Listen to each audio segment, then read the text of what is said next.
talk over there. Yeah, It's weird. yeah, you're the chair.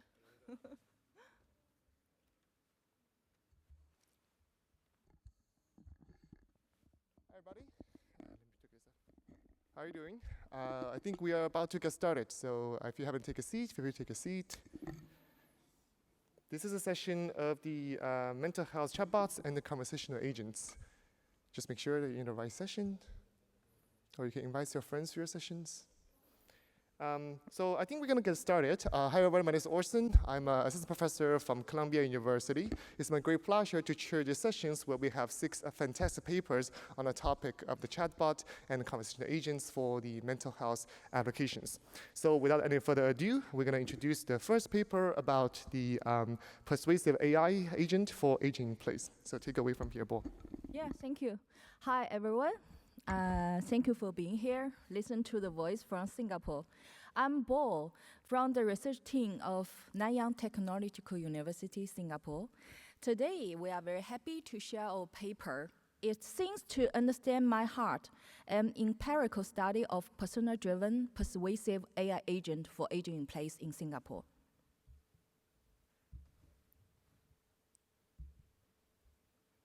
Oh, okay. Not technical question. Across many societies, the number of old elders live alone is rising rapidly. Singapore is one such kind of this case. The number of Singapore residents ages 65 and above live alone increased from the 58,000 in 2018 to 79,000 in 2022. The research have shown that the solitary aging in place can also reflect continued independency and autonomy. But this group faced the challenges such as the limited access to the professional health advice and the reduced daily interaction. Singapore's multicultural context add a further complexity. Chinese Singaporeans show higher rates of the solitary living, while Malay and India groups often live in the multi-generational householder. Prior work has explored chatbots and persuasive conversational agents for aging in place. However, 3 key contradictions still remain. The cultural responsiveness is still limited. Autonomy and engagement exist in tension. Functionality and empathy are often designed separately. In HCI, personas are widely used as the representation of user types and guide design. But existing LLM-based conversational agents usually provide static and limited personal choice. At the same time, although the computational empathy can improve response quality, but without the careful design, it can be repetitive and emotional flat. Old adults often describe this kind of the agent as cold and fearful. To address these gaps, we designed the persona bot through an interdisciplinary approach, combined design methods and the AI system development. PersonaBot integrates 2 frameworks. DO Persona framework that contracts user personas, generates culturally diverse agent personas, match users with a preferred agent, and adapt it dynamically. The second one is GEMMA, that is stand for the greeting, mirror, match, ask, recommend, which structures emphatic conversational flow. Together, these operate with an IoT-enabled aging-in-place environment to deliver culturally adaptive, context-aware interactions. The DOT persona framework unfolds through 5 steps.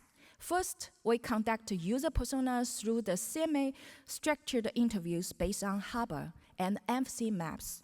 Personality traits from the Ocean framework, agreeableness, conscientiousness, and extroversion. Second, we generate 9 agent personas across the personality types and ethnic groups using the generative AI tools. Third, users select a preferred agent. Finally, the GEMMA conversational model structured the agent's response. Persona-based system architecture include 4 components: the AR Smart House Sensing Platform and SQL database acting as a memory hub, a back-end server with an LLM-based response engine, and a front-end interface designed for the old adults. Persona-based dialogue system is grounded in the GEMMA framework. It includes 6 service modules. The left one, we can see, shows a simple pipeline for tasks like the weather-aware suggestions, topic engagement, story sharing, while the right ones show a more complexity pipelines illustrated with the exercises recommendation. The system also integrates the local resources, such as the Singapore's MEA Weather API and the Health Hub database. To evaluate the persona bot, we conduct an 8-week field study with 8 old adults live alone in Singapore. Participants first use the baseline no persona chatbot for the first 4 weeks, followed by the persona bot for another 4 weeks. We examined the 3 research questions: whether persona-driven AI enhanced engagement, user experience, and empathy perception, whether it effectually promotes health behavior change, whether empathy expression increased the persuasive power. Overall, we collect 1,005 participant messages and 2,432 agent messages. Participants report improvements in perceived empathy with gain of up to 48%. To better understand the interaction facilitated by the agents, we conduct a context analysis of anonymized participant-agent interaction logs. We focus on how our frameworks were reflected in practice and how persona design influenced the conversational dynamics. For example, we can see from the screenshot, the one participant did not respond to the house recommendation at first. A few days later, the participant expressed interest. The recipe sounds easy. I may try it one day. Within a week, the participant report sustained adoption. I had air-fried apple chips with my breakfast. It will probably the something I will do often. This illustrated the GEMMA framework in action. We also saw the cross-domain effects. The agent also influenced the user's physical activity. I will go for a walk at the park later in the day when it is not so hot. You know, Singapore always very hot. The baseline agent shows a passive style, usually offering brief acknowledgements and generic follow-up questions. Untracked, you can see the red one. The persona bot was more proactive and expressed a clear personality. For example, the high extroversion agent used more passionate language, specific suggestions especially for the agent, and create a warmer atmosphere. I would like to share 3 key insights from our findings. We always learn a lot from our users. First, the participants select cross-cultural personas for professionalism over the demographic matching. Second, the participants constantly frame the AI agent as the co-pilot rather than the caregiver replacement. We describe it as the collaborative autonomy. Participants engage the read-only interactions. Third, our GEMMA framework for sustained empathetic engagement, providing timely, actionable design strategy that go beyond one-off cues. Based on our findings, we propose 5 probable design principles. The professional authority with warmth, invited engagement, graduated relationship building, adaptive culture intelligence, human-informed dynamic adaptation. Although the persona bot show promising results, our studies also have the limitations. Future work should include a larger and more diverse populations, such as the seniors always, disconnect with the others, and continue to examine the persona consistency and reliability.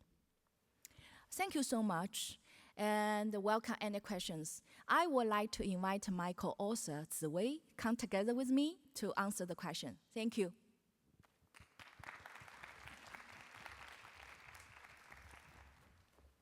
Sorry, I forgot the computer. Given the technology kind of ensure the smooth, we're going to transition our speaker to the table over here. So you can use the microphone here to answer any questions, to stand or sit, whatever you prefer. Okay. And our student volunteer should be around, so if you raise your hands for any questions, feel free to raise your hands. While for the second presenters, please come up and set up your device. I can barely see hands, so if you are around, feel free to make some noise or get attention from your student volunteers.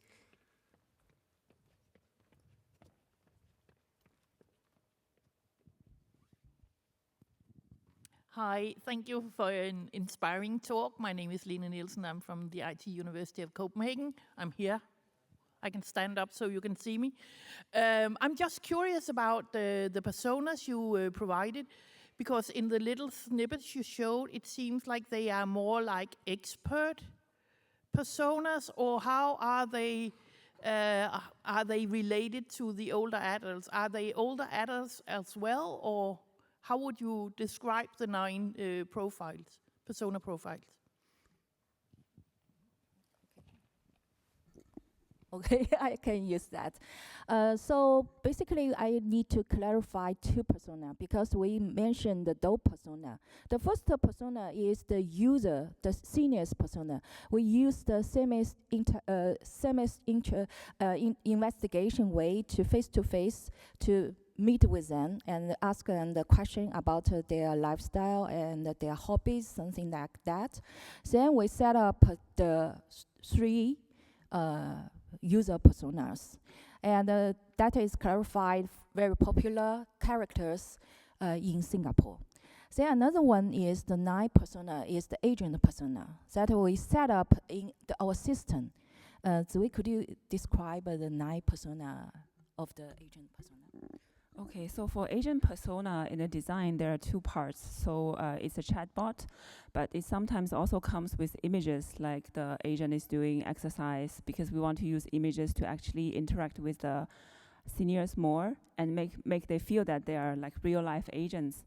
So for the agent persona part, for the chatbot, they follow Ocean personality types. So some of the agent types, they are more conscientious. Some of them are more warm. So that's the way they speak. And in terms of their how they look as the images, we generate different format in Midjourney, like how they are doing different activities, and they also have different looks in terms of their age. Some of them looks younger, male, and some of them look older, female. So they differ in how they look in terms of gender, age, and also ethnic group.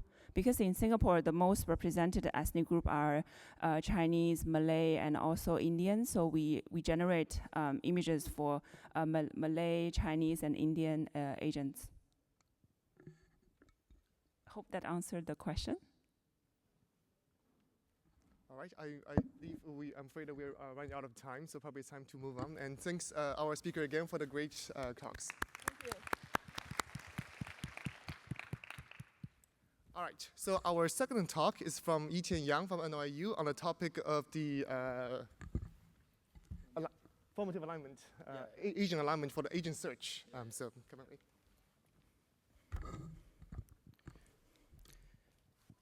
Okay. Hello, everyone. Thank you for being here. My name is Yitian Yang from National University of Singapore. On behalf of my co-authors, I'm happy to present our work. I will begin with a scenario to introduce the problem we want to address. Imagine you are thinking about a trip to Paris and want to search for some information. You open ChatGPT and type, "Help me plan a trip to Paris." Behind this query, you can imagine 2 very different users. User A is dreaming about next year's vacation. They are thinking about neighborhood, culture themes, what kind of experience they want to process. So they need abstract overviews that can support their broader exploration. User B is arriving tomorrow morning. They need specifics like museum hours, a dinner reservation for tomorrow night. So they need concrete details that support immediate action. Same query, two very different cognitive needs. But now, conversational search gives the same response based on the same query. This is reasonable, but it doesn't consider the user's cognitive need. The concept that explains this different need is psychological distance. Psychological distance is how close or far an event feels from your here and now. It has 4 dimensions. Spatial distance and temporal distance are easy to understand. Social distance means how similar or close the people involved are to you. And hypothetical distance means how likely or certain the event is. Think back to our Paris example. If your trip is next year, it's far temporal distance. If you are arriving in Paris tomorrow, that is near temporal distance. Psychological distance influences users' information need. Control level theory explains this influence. Far distance induces high-level control. Users think about abstract principles, overall values, and overarching goals. They ask themselves, is this what I want? Near distance induces low-level control, which means users are thinking about specific features and implementation details. They want to know, can I actually do this? Although there are 4 different dimensions of psychological distance, they share a common cognitive effect. That is, as distance increases, users' information need shift from concrete to abstract.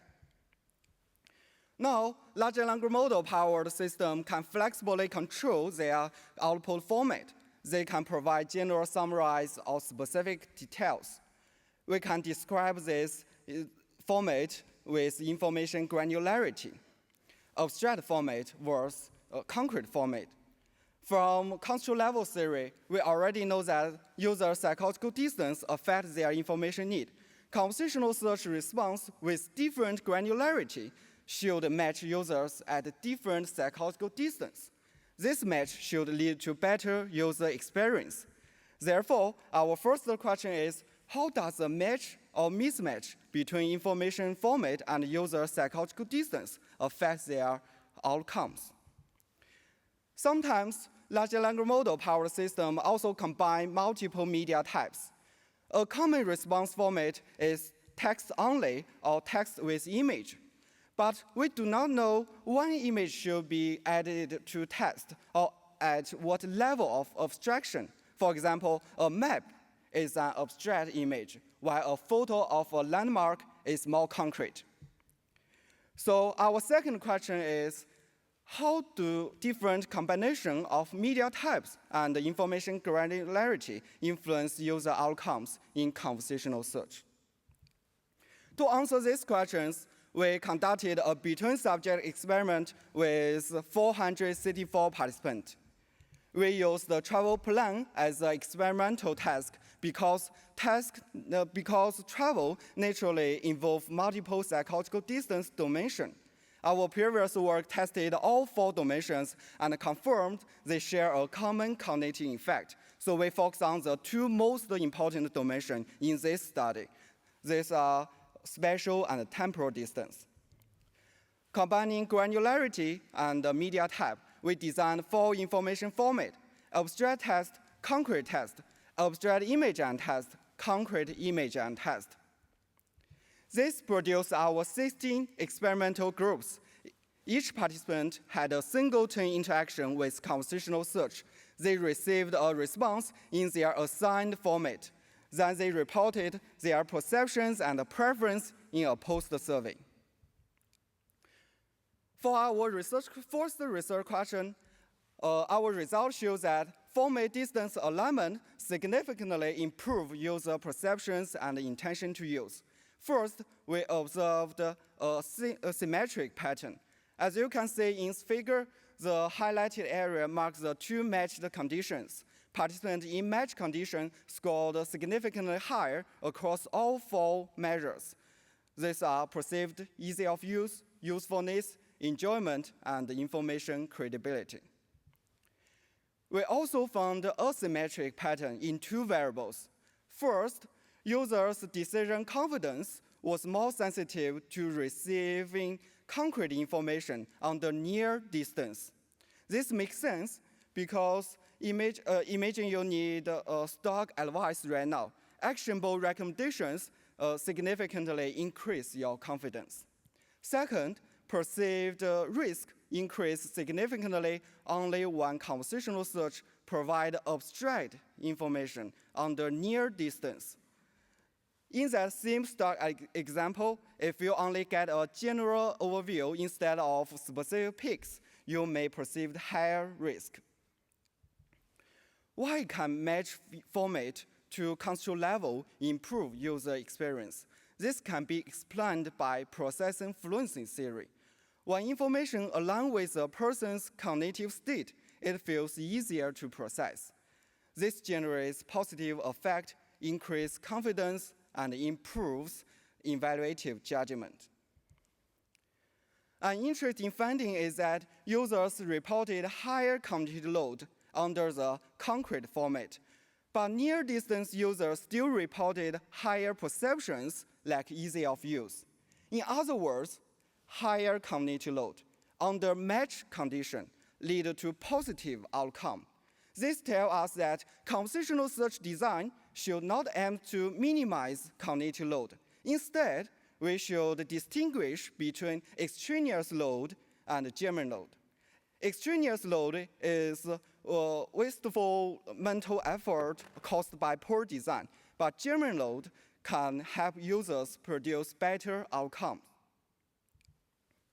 For our second research question about one image should be added, we found that the multimodal advantage is not always present.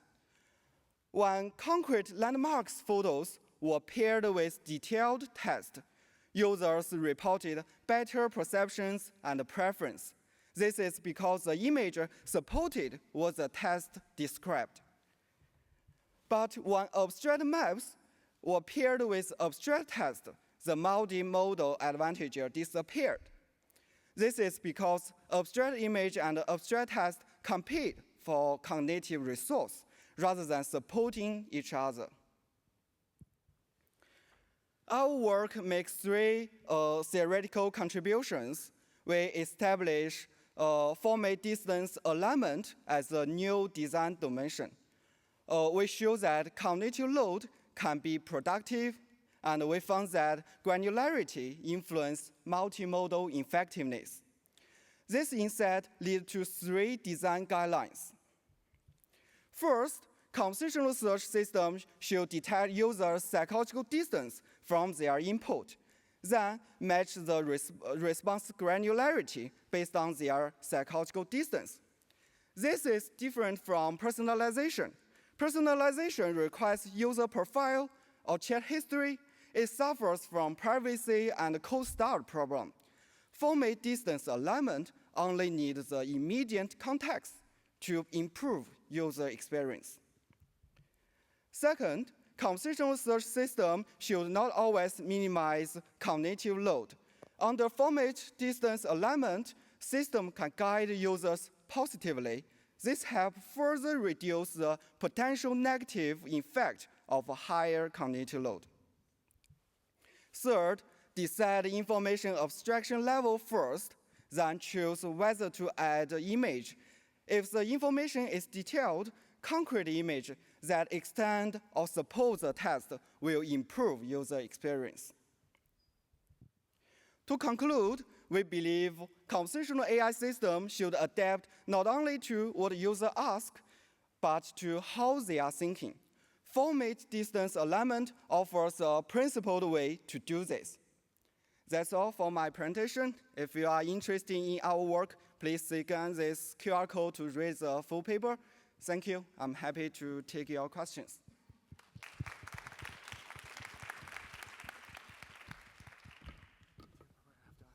Yeah. And then Roy can come up. Yeah, so we have time for one or two questions. Here's for question over there.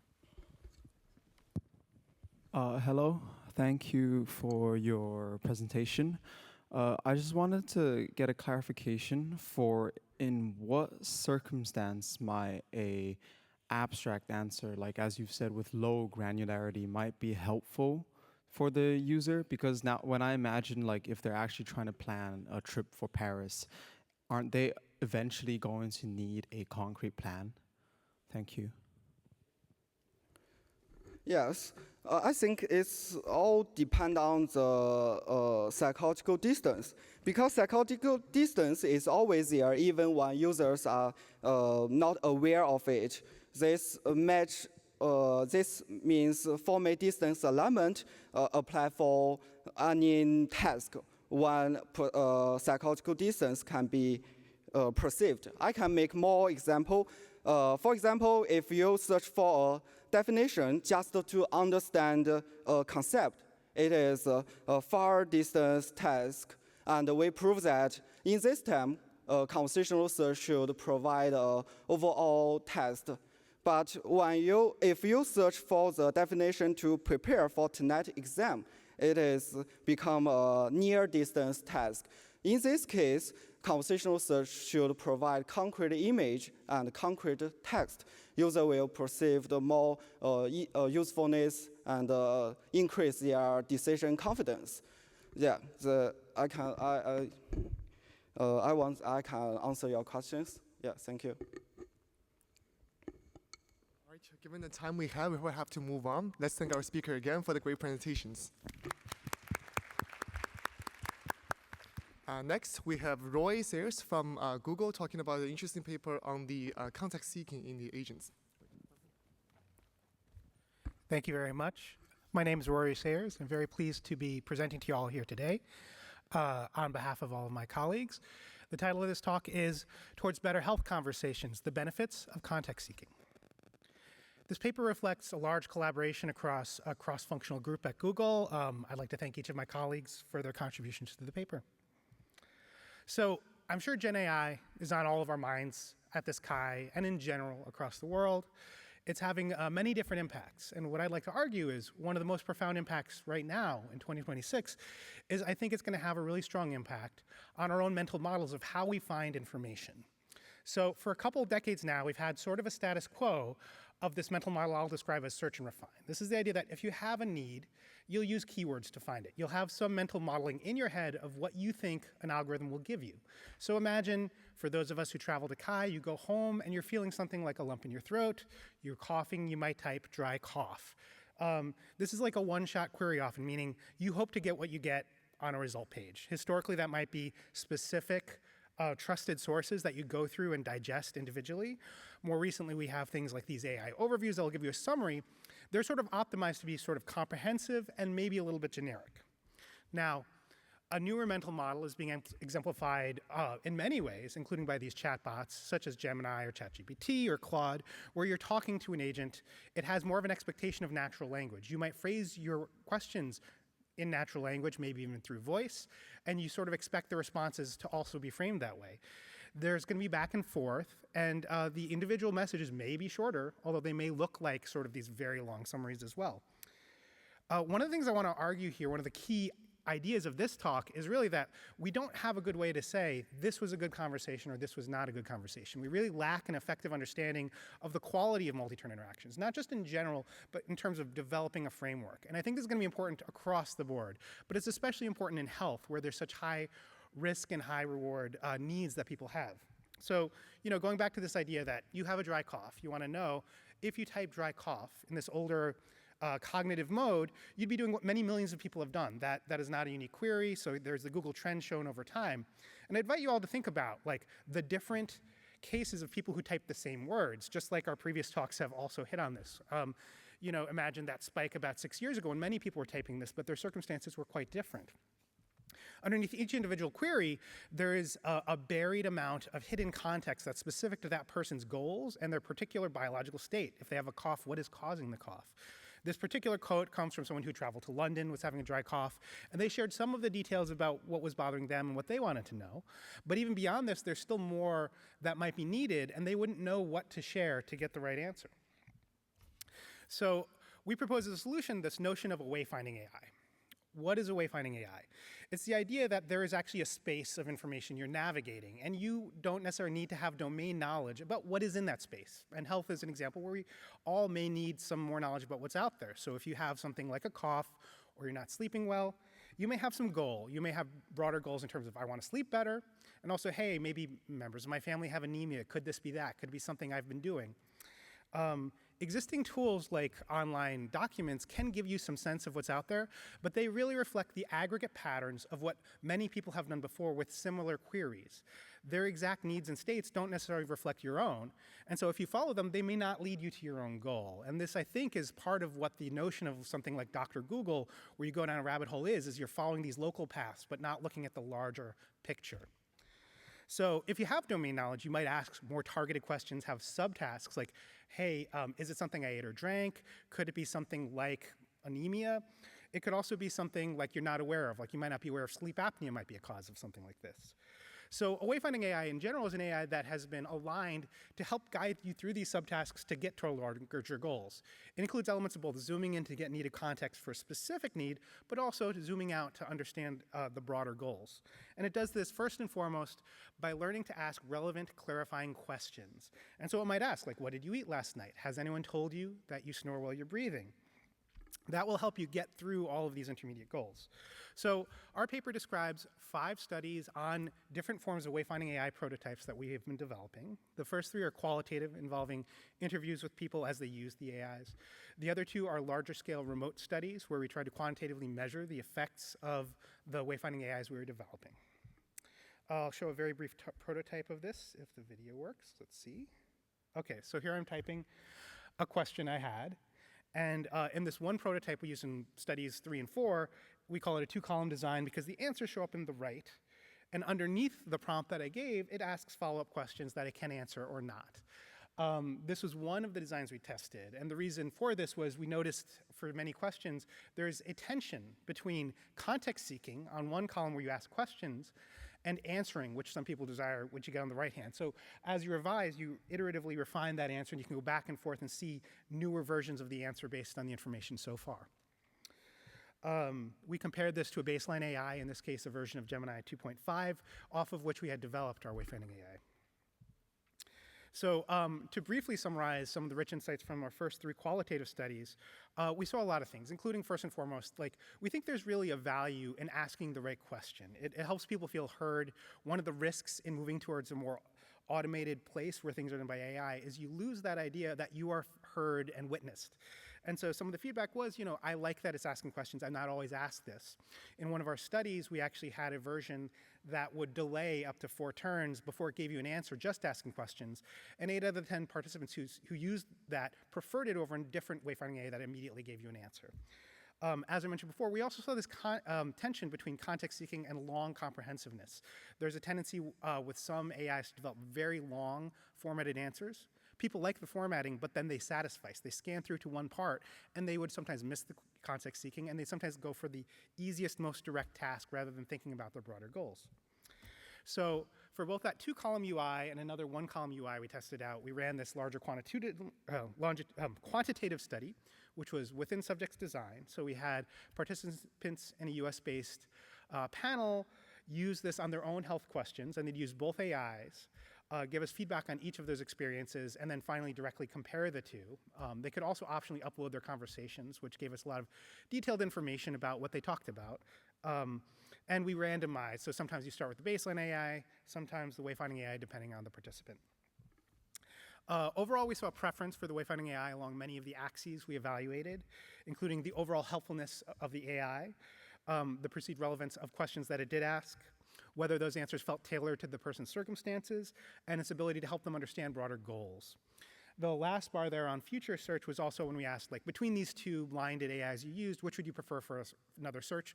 Wasn't significant in this study, but we think with more data that might have also been significant. I mentioned the conversations. One really interesting part about researching conversations is you have very rich data. And so this is a Sankey diagram showing the flows of all of the uploaded conversations in our baseline arm.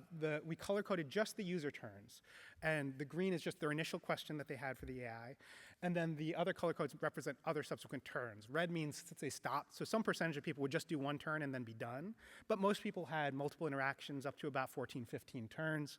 The purple means elaborating. Please tell me more about this answer you gave me. Towards the bottom, you'll see a set of blue curves. This is answer C key or answer clarifying question. This is the people in the baseline arm who answered questions asked by the AI. Now we can compare this to the wayfinding AI, where that blue flow dominates the pattern of conversations. So not only was the AI asking questions, but people were really engaging with it. And we think there's an association between that and actually feeling that it is a better conversation for you. And so, this also tells you that the character of conversations changes. And what we really want to understand, this is just a first pass, as understanding what type of conversation was it, and like how deep was it, how well did it go towards your goals. And you can see them top by bottom to again emphasize the strong qualitative differences in these conversations. I should also mention, you'll notice there's less red at the top wayfinding AI. Conversations tended to be longer by about one turn more in that arm. So we think there also is an association between having longer conversations and feeling a better sense of satisfaction with that experience. Finally, we did a control study where we just did a one-column UI. We know that the two columns is itself a design issue. And we still see a lot of the statistical effects when there's only one column, suggesting that engaging in wayfinding behavior alone can give you some significantly preferred behaviors from the AI, but that this is mediated by also the UI affordances you develop. And again, that goes back to that tension between comprehensiveness and context seeking. So to wrap things up, what have we learned? Context seeking is essential for many user needs, but especially in understanding things that are complex like real-world health concerns. Users often don't know what to share, and so in this way, AI can be very beneficial. Users value active context seeking, often preferring it, even if it delays getting an answer, because they believe that will be a better answer. The AIs that we're testing here, which we're describing as wayfinding AIs, proactively ask questions as a way to help orient users along a multi-step journey, and we think that that's a better way to think about helping people with information needs. One of the things we learned in terms of design recommendations is that you really want to make sure people understand the multi-turn nature, and part of that is ensuring that clarifying questions are visible will be important, even if you can have a UI affordance to support that. So I'll just close with a thought, which is, for future KAIs, what other multi-turn interactions do we think we're going to see? Because I don't think it's just going to stop at chatbots. I think there's going to be a lot of ways in the future in which we're having a back and forth and viewing these things as conversational agents. How are we going to understand what that's going to look like and what success looks like? So thank you all for your time. I'm happy to take questions.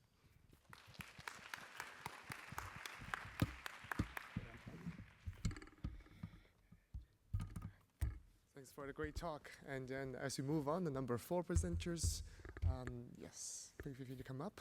And we have always hands up for questions, multiple hands, so we have a little bit of time.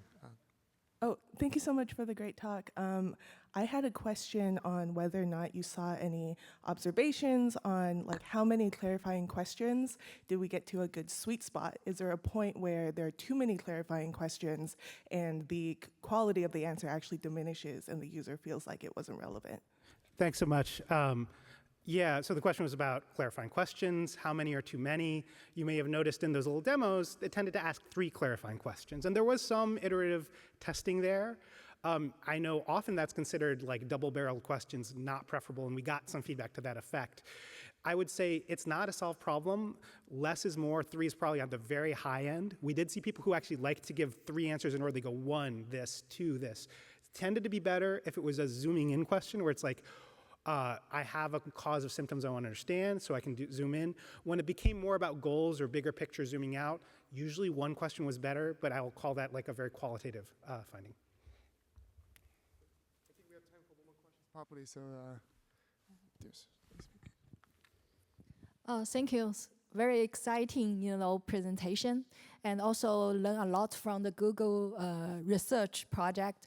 I have one question that you mentioned that the wayfinding, right?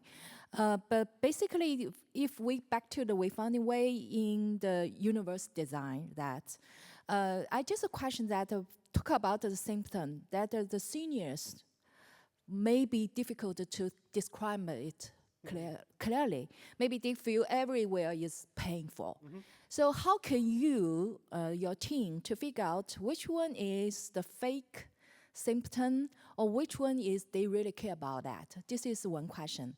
Another question is, did your system clarify the different user design for the seniors, or just the universal design? Okay. 2 questions. Thank you so much, Bo. Great question. I'll try and be very quick because I know we have another participant. One question was just the complexity of real-world things. If there are symptoms masking, multimodal import is one way that can help with this, but also clarifying questions can help tag out longer-term things from something that's more causing immediate symptoms.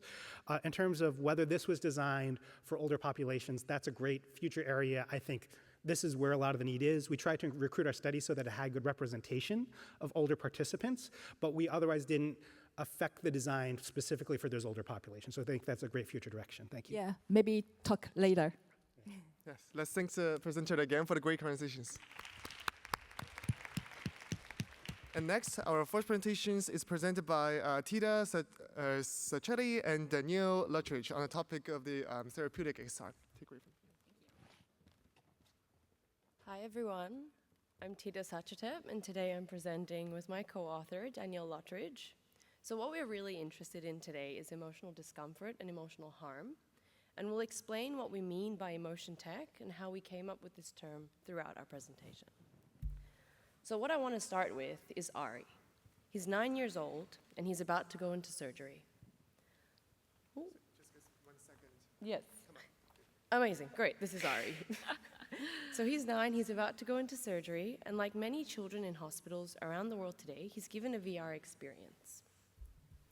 These mixed or extended reality systems are increasingly used in healthcare to reduce pain, to reduce anxiety, distress, and in many ways they actually work. So Ari is given a VR headset, and through this VR he's shown a static, non-interactive video educating him step by step on what his upcoming surgery might look like. The VR itself was co-designed with parents for children like Ari. So on the day of the session, the nurse asked his mom to wait outside. And the research team felt this was important because it might be easier for Ari to share how he really felt if she wasn't there, especially since she had helped design the experience. So Ari goes into the room and he thinks, I just want to do a good job. The animation starts, and he sees a cartoon version of his body moving through colorful environments. There's smiling lions, there's funny little cells, and he completes the session. He's then given a sticker that says, "You did it." His favorite nurse asks him how he feels after, and he says, "Okay, but that was strange." The researcher writes in their session notes, reflecting on how he did not observe any discomfort, but did note that Ari was quiet and said he felt strange. The researcher was unsure what to do in that moment and how to address these observations in his findings. That evening, Ari gives a sticker to his mom, leans into her, and says, "I didn't know that my body looked like that," referring to the VR. Ari's experience is not an anomaly. In fact, it's a gap. It's a gap between what the system is designed to do, between the best intentions of the researcher and his mom, and actually what it did to him. And this gap is not unique to just Ari. So XR is used as a therapy tool in healthcare. It can alter experiences of pain. It can make rehabilitation more engaging. It can support people undergoing chemotherapy and reduce distress in adolescents who present themselves to emergency departments, just to name a few. We frame our work through the concept of emotion tech, and we use this as a theoretical grounding to consolidate half a century of research on emotion and technology. So this covers affective computing, affective interaction, emotion AI, therapeutics XR, newer technologies, and much more. Emotion tech describes systems that detect emotion, influence emotion, make emotions visible, facilitate emotional communication, or provide emotional experience.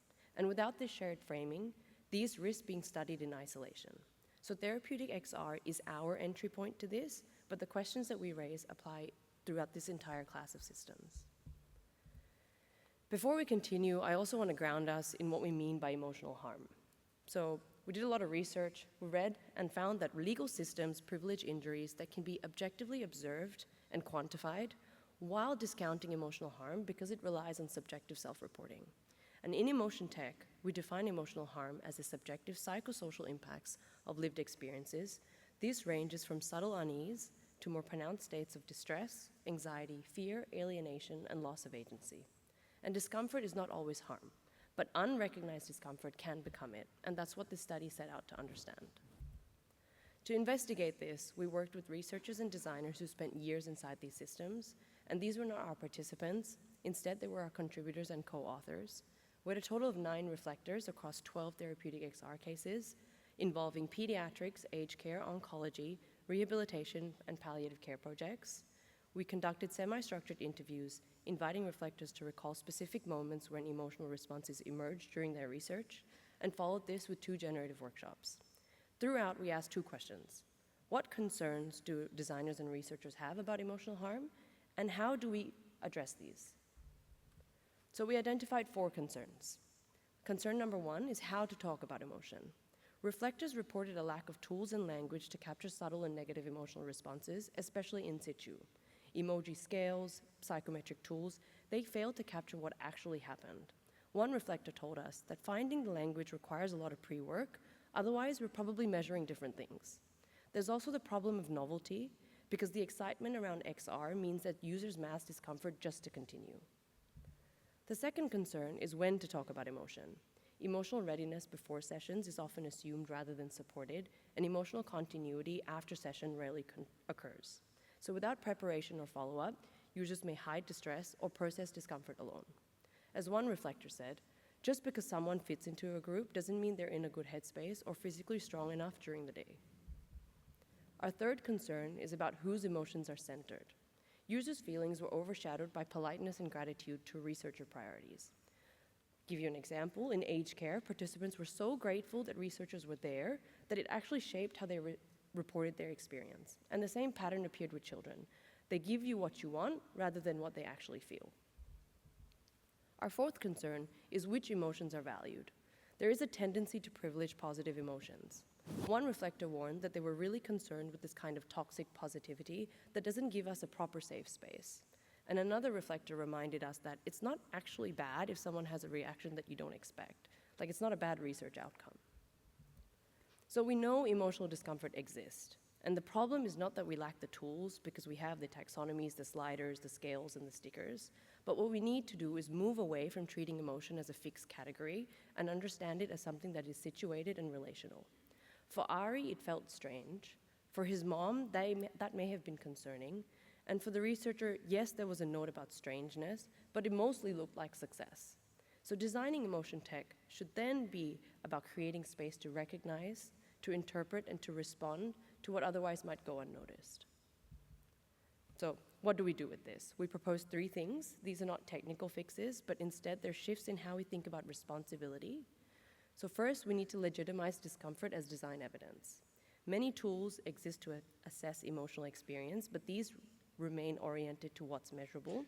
Emotions that cannot be named, that fall outside of this scope, create a legitimacy gap in what is carried forward as design and research evidence.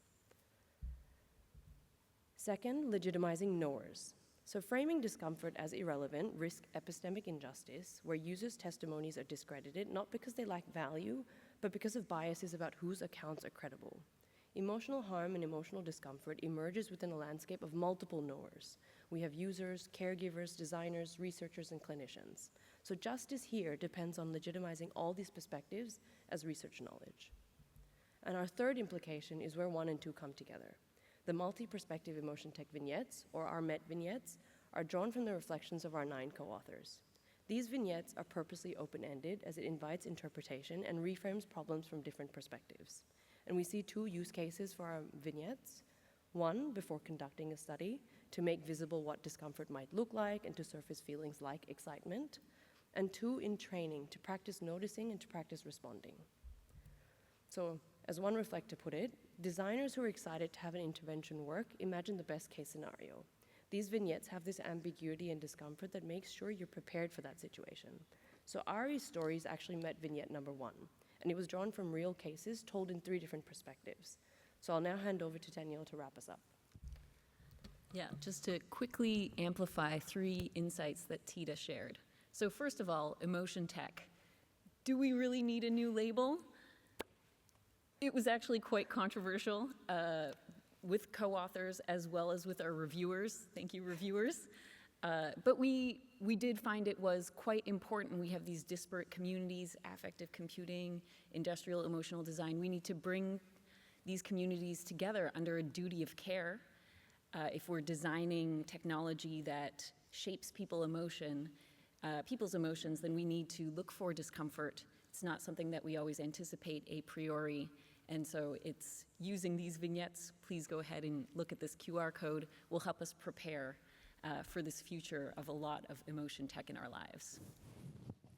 Thank you so much. We'll take a quick question.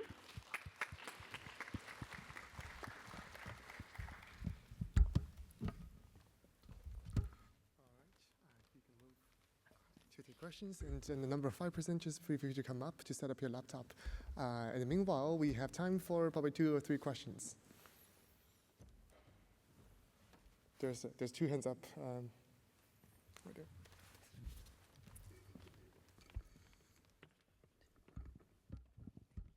Thank you. Hi, yeah, thanks for the talk. Very inspiring, actually, and thought-provoking. I'm Nadine Wagener from Office Research Institute for Informatics in northern part of Germany. I was just wondering how you envision these vignettes to be used in future studies. So I'm doing work with emotion and VR as well. So how do you think in my future studies I could best use these vignettes? Maybe you can just elaborate a little bit on that. Okay, well, just to say that before, like when you're designing the technology, you can use these vignettes. They actually have a really amazing balance of open-endedness while having some specific questions to make you anticipate, oh, if what will this design do if the participant reacts in this way? Like, how can I even role play my reaction? And then it's also just in the ways that we design our protocols of what do we record during sessions, to have a space, an open-ended space for recording unanticipated emotional responses. You've covered All good? it. Yeah, thank you. We have other questions, I believe, over here on the front line. Yes. Thank you so much. Very wonderful presentation. Actually, I'm also the design-based researcher. So I have the one question that, because I haven't read your paper, honestly. I just through your presentation. I think maybe something missing, that is the user part. So especially for the kids, vulnerable group, it's very difficult to figure out the emotion part and how to figure out what they really want to express. How to connect with the family members. It's a very good question. So I just want to know that is any talking about the user part in your paper. I just wonder that. Okay, I might take this one. So this paper specifically in this study was taken as a reflection just between a conversation of colleagues, but our hopefully next year's Kai paper Oh, that's a good idea. will be more about users, yeah. Okay, thank you so much. Yeah. Let's give our presenters another round of applause for the great presentations and question answering. So next, we have the paper from the same lab, actually, so I'm going to see right here. And the presenter is going to be talking about goal-oriented factors relationship with the Gen AI. Also, it's a great pleasure to mention that this is also an honorable mention award won by Zian and Ishi, so congratulations on this. Yeah. Just want to take photos or whatever, just like right here.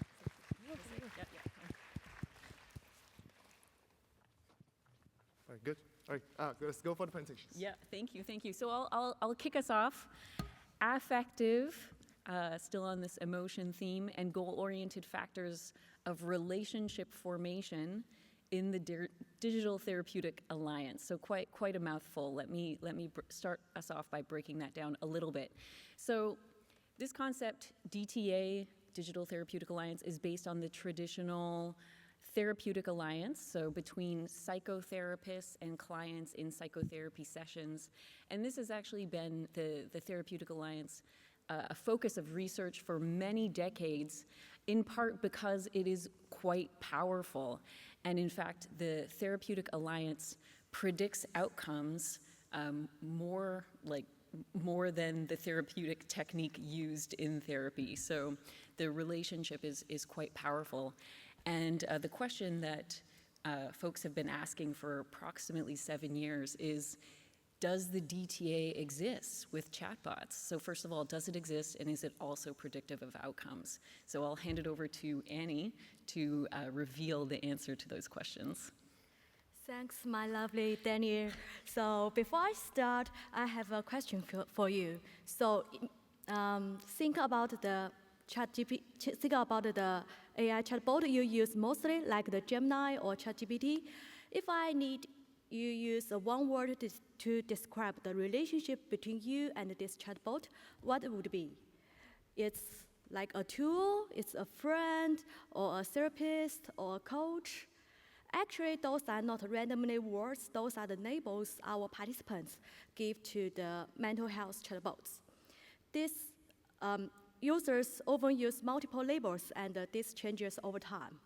This shows that there is some bond between users and the mental health chatbot, but it's complexity than we thought. We need more time. We need more research to understand it. So, if the bond is real, what actually driven this bond, and how those factors shape the actual well-being outcomes? To understand it, we designed a 4-week longitudinal study. We asked participants to use 2 different apps, Waza and Youper. For each of them, they use 2 weeks. And after 2 weeks, we create our own relationship survey and well-being survey to check their status. You may ask why we use Waza and Youper. Actually, those 2 apps are virtual apps for the for the mental health in the market, and but they have different style. So, like the Waza, they have more clinical language, like include the emoji and more warm, friendly languages. But Youper, it includes more structured flow and more goal-oriented. So, to measure this DTA, we follow the best practice. We found 11 candidates from the from previous study, like the relationship, emotional support, and the trust, and so on. And we also adapt 22 questions from the Therapeutic Alliance, from 6 scares, to adapt to the mental health chatbot. Then we add 32 new questions and use 7 points like the scares to measure it. Now, this is the important part, how we do the data analysis. I know this is painful to read all of the words in these slides. So, but to be honest, for my data analysis, it's more painful than you thought.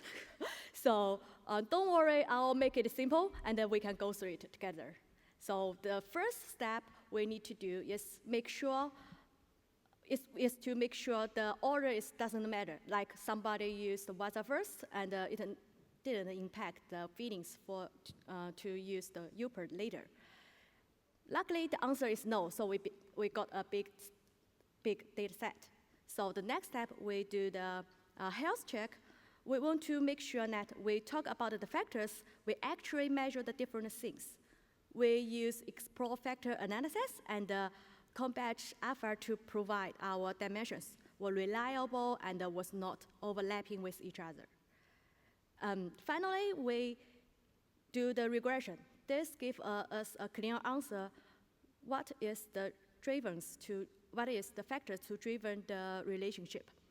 And finally, we do the exploratory analysis to understand if user the well-being is changed or not after those 2 weeks.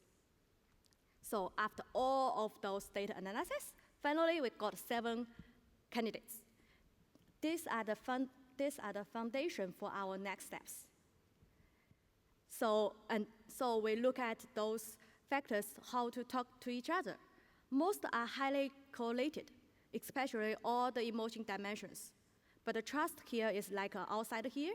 It isn't related to each other. Now, for the final questions, what factors actually driven the bond with the chat? our regression model gave us a very clear answer. Guess who is the winner? Time, guess who is the winner? So, dun, dun, dun, the answer is emotional support and practical support. Did you guess right? Did someone guess the control, or did someone guess the trust? Sorry, but those are not predictable for the bond. All the things you need is the heart and hand to build alliance. Okay, now we know the answer, but here is another question. Does a bond actually make users feel better? Does it impact their well-being? Here is our findings. We found the delay effect. In the first 2 weeks, it was quite not real difference. But in the week 4, users will, with a strong bond, we can say their well-being score jumped. It shows that the bond needs time to grow. So, the big shift for our study here is we stop trying to treat AI like a human. Instead of just adapting all the skills, we codified the actual chatbot dimensions, like the conversation control or others. And we found the evidence for the predicting DTA and its effect on well-being. And we also found that the trust isn't an agent like it's in human therapy. It's more like a result when you use the app. So, all in all, to build an alliance, we must design for both heart and head. But most importantly, we need patience. Give it time, the healing will follow. Thanks for listening, and Daniel and I is here to answer any questions. Yeah. Thank you. Thank you.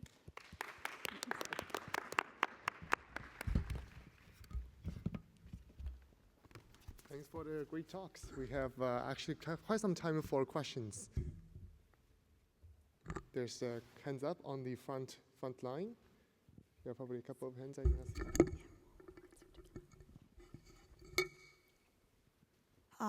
Hi, thank you for the talk. I was just wondering if there was any cues or behavior indicators that might predict therapeutic alliance.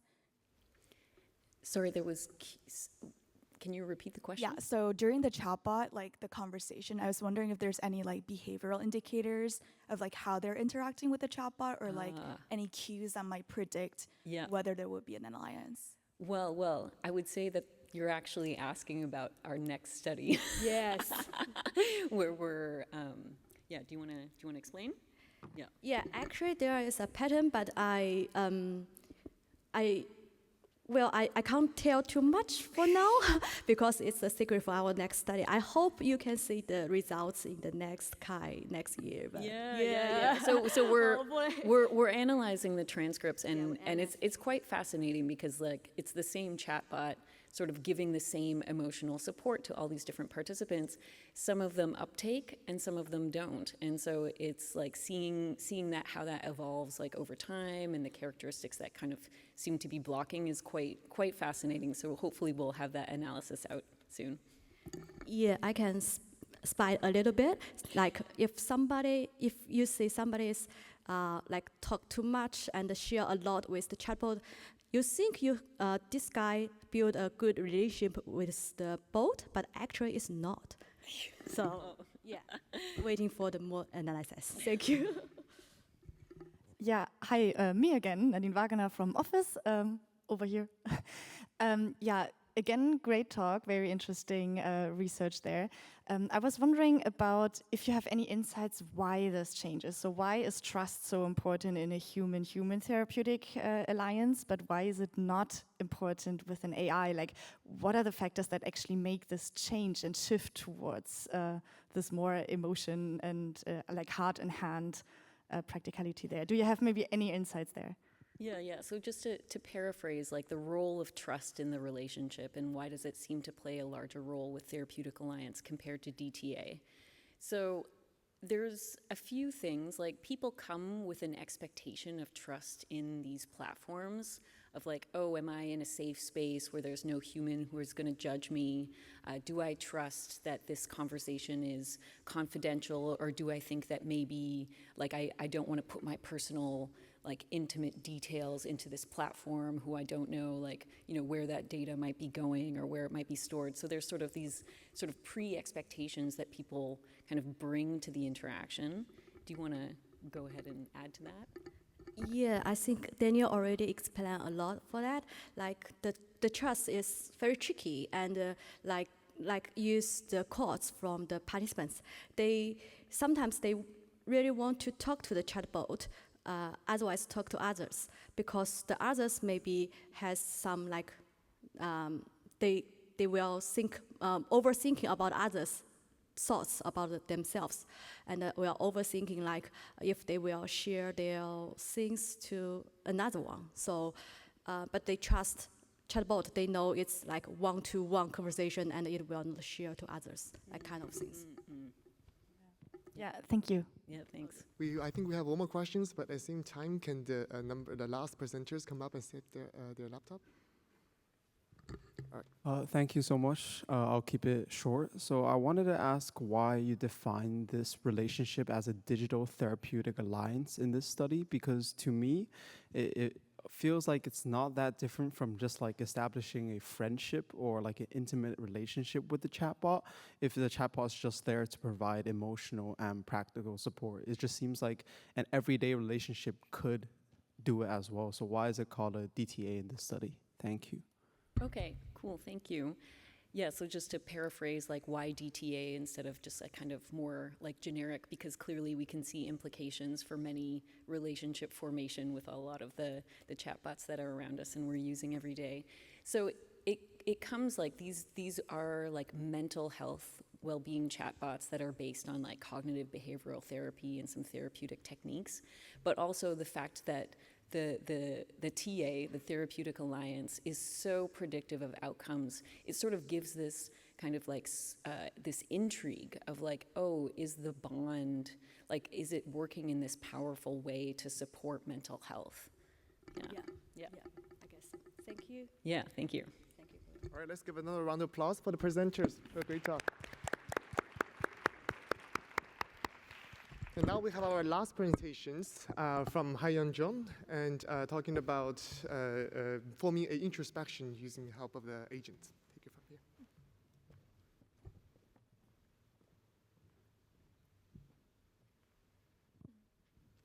Hello everyone.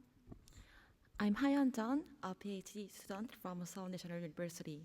Today, I'm going to present our work on Innerpond, further intercept dialogue with a multi-agent approach for introspection on behalf of our research team. For the background of this week's research, introspection, a practice of examining one's own thought, value, and emotions, is a key process for understanding ourselves and making important life decisions. However, this process is often challenging. People tend to stay within familiar perspective, fall into ruminations, and struggle to structure their thought effectively. To address these challenges, various tools have been explored, like journal, digital self-tracking, and conversational AI agent. Yet, most assume the self as unified whole, leaving multiple inner perspectives less explored. But when you face complex life decisions, we often feel pulled in different directions. It's a bit like Inside Out, where different parts of you talk as independent characters inside your mind. A psychological framework called dialogical self-theory, or DST, formalized this view. DST sees the self not as a single unified entity, but as a society of multiple inner voices. DST identifies three core concepts. First, I positions distinct inner voices like myself seeking stability. Second, the dialogical space where these I positions interact. And third, the meta positions, a vantage point to observe how these voices relate. This led us to ask, Could we enable these inner voices to actually engage in dialogue with one another? We say recent advancement in LLM-based multi-agent system may make this possible because they can simulate distinct persona and represent multiple perspectives. To explore these design possibilities, we developed InnerPond, a research proof that uses a multi-agent architecture to externalize one's inner voices as a dialogical agent and enable dialogue among them. Next, let me walk through our design process. In the beginning, we established 3 core design goals based on the principle of dialogical self-theory. DST emphasizes that multiple inner voices should coexist, so we aim to support coexistence of multiple inner voices. Second, because such coexistence requires its voice to be heard equally, we try to ensure equal attention for every inner voices. Third, DST also stresses that these voices are relationally connected. So we intend to foster a metapositional perspective, helping users observe how their inner voices relate as a whole. We explore several design metaphors, such as battling, to visualize these design goals, and arrived at lotus leaf metaphor. Because each lotus leaf appears distinct on the surface, we see this effectively embody coexistence and equal presence of multiple voices. At the same time, all leaves share the same root beneath the water, expressing a metapositional view of the landscape of the mind. With this metaphor in mind, we develop InnerPond. We structure the introspective exercise, evolving multiple inner voices into 4 stages. In the I position construction stage, InnerPond helps users identify what kind of inner voices exist in their mind.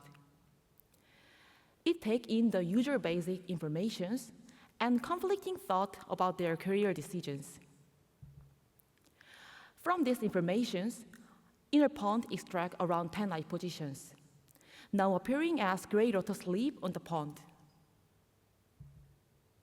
For example, this user was deliberating between a top corporate role and starting her own startup. Each leaf carries its own profile, and here she clicked on myself fearing the ordinary to explore what that voice is about. But users don't simply accept them. They can refine distinct I positions in several ways. Here, the user can edit its narrative directly. She can also enrich this voice through AI-generated scaffolding questions. Once answered, the narrative updates automatically. And she can start a one-on-one conversation with it. Through this process, users come to explore and understanding each distinct inner voices in its own terms. You may have noticed that all the leaves look the same, but that's not how our inner voices work. In the relational positioning stage, users can actively configure and arrange their inner landscape. Here, the user can move leaves to group similar voices together, and then adjust their size to reflect how much weight its voice carries. And finally, select colors to express how each voices feel to them. After composing the relational landscape, users can bring their most conflicting voices into dialogue with each other. In doing so, the user selects 2 leaves, pairing, for example, myself valuing creativity with myself craving financial security, and choose a discussion topic. The dialogue begins, and the 2 voices start going back and forth. The user can skip ahead to let the voices talk on their own. or type of message to step in and guide the conversation. In the final stage, reflective snapshot, user can save their inner landscape as a snapshot.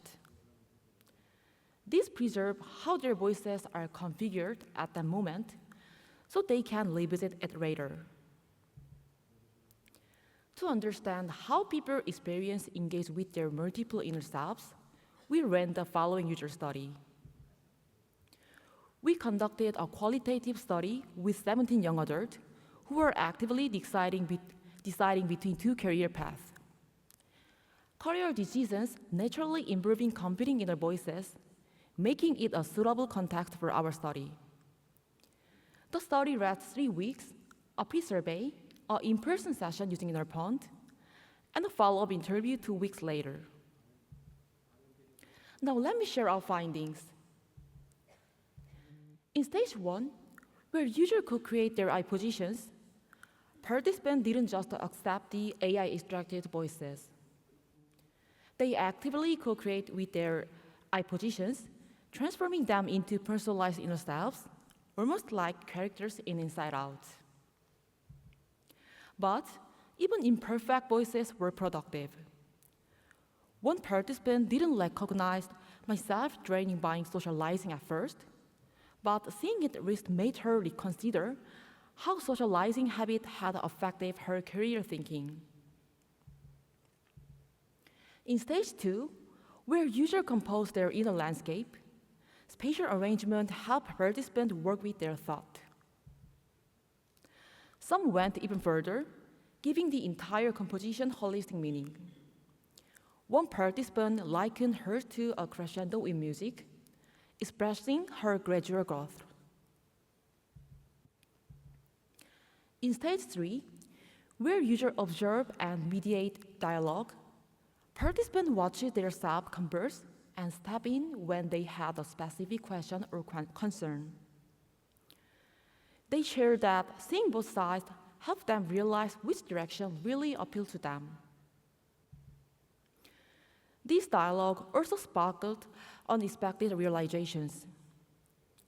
One participant paired myself worrying about being unplanned with myself wanting to innovate, and discovered that his disorganizations could even be a source of the fresh idea for his career. In stage 4, participants saved their inner landscape as a snapshot. This turned the introspective process into a tangible artifact they could revisit, a record of today's self that will look different over time. And the experience didn't end with the session. In follow-up interview 2 weeks later, many participants reported that the inner voices they discovered kept surfacing in their everyday thinking and career decisions. With this finding in mind, let's turn to the discussions. Overall, our findings demonstrate the possibility of introspection through engaging with multiple selves. Through our exploration with Innerpond, participants engaged with themselves not as a unified whole, but as multiple inner perspectives. This suggests that AI-mediated introspection can also support a dialogical view of the self. Building on this, we highlight 3 design constellations. First, metapods should be carefully considered. They shape how inner voices relate before any interaction begins. Second, AI-generated voices should be framed as a provisional entry points. Meaningful engagement emerges not from accepting what the AI suggests, but from negotiating with it. Third, introspection inside should be captured as temporal artifact, so users can read how their inner landscape evolves over time. We discuss this further in our paper. Here's the end of my presentations. Thank you so much for listening.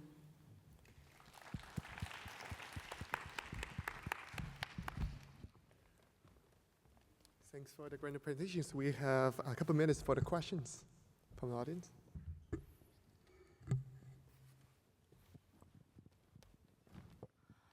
Hi, thank you for your very inspiring talk. I'm here. Hi, can you see me? Yeah, thank you. Yes, that very interesting. I'm also interested in this self-reflection topic. And I think I have two questions.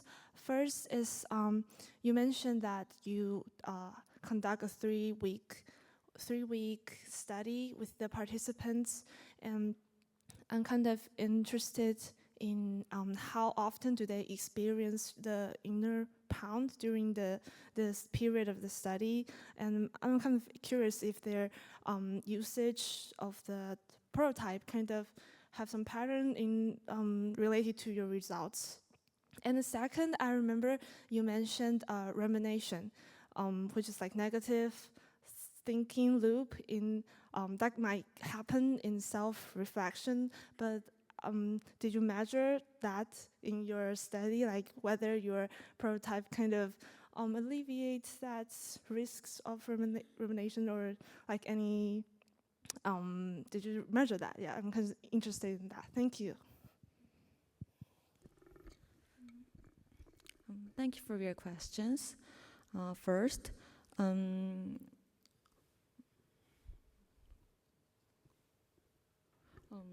your first question is about did you collect how often they use the prototype in your study? Yeah. We consisted of the pre-survey and in-person session, and 2 weeks later, the phone call interview. During the in-person session, people interact with their own inner pond during only 2 hours, but after that, after 2 weeks later interview, a lot of participants say that this inner pond experience lingered after 2 weeks later. So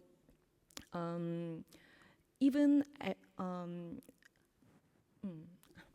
and second, we only measured qualitative studies through interviews, so we do not have any survey about quantitative things. So that's. But did they mention something about rumination, like this kind of prototype help them stop thinking negatively, or I just kind of wonder if there are any quotes regarding that? Could you speak? Could you repeat your question more slowly? I mean, I'm just kind of interested if they mentioned something about how this inner pound help them stop negative self-thinking, something like that. In our inner pond experience, sometimes when some lotus leaf stuck on their negative characters, participants sometimes felt tired about the negative repetition loop, but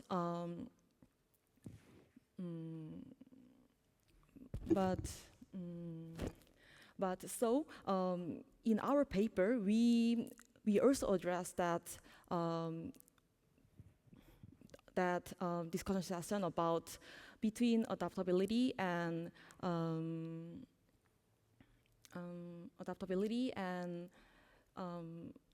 stick to their own characters. Balancing between two things is important to designing each persona. So if you have any interest in, yes, thank you for your answers. Thanks. I think because of the time, we probably have to call the end of this Q&A sessions. And thank you again for the brief presentations.